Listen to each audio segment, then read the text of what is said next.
बेटी हो खेली नर्म कली, बाप के गोद में खेले। बनेली शोभाओ ससुराल के, खुशबू दूसरा के मिले।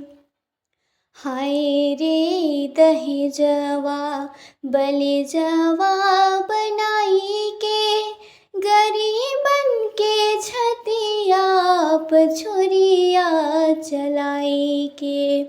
जिंदगी के राह दो सवार हो गईली, आज बिटिया रे।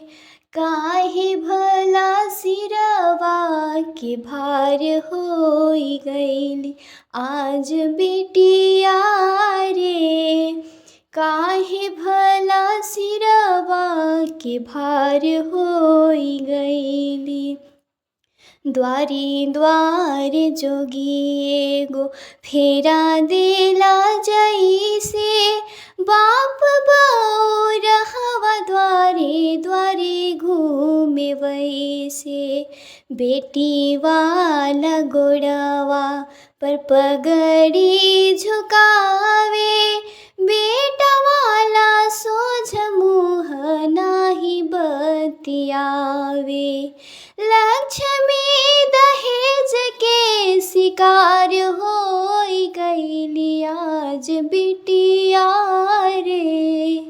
काहे भला सिरवा के भार हो गईली, आज बिटिया रे। काहे भला सिरवा के भार हो गईली।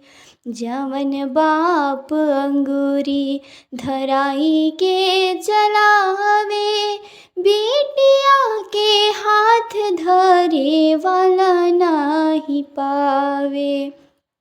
घिस गई लेड़िया चरक गईल धोतिया, धाम गईल आँख के धूमिल भइल ज्योतिया।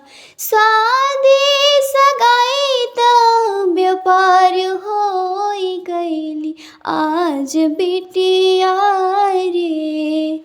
काहे भला सिरवा के भार हो गईली, प्यारी बिटिया रे। काहे भला सिरवा के भार हो गईली, प्यारी बिटिया रे।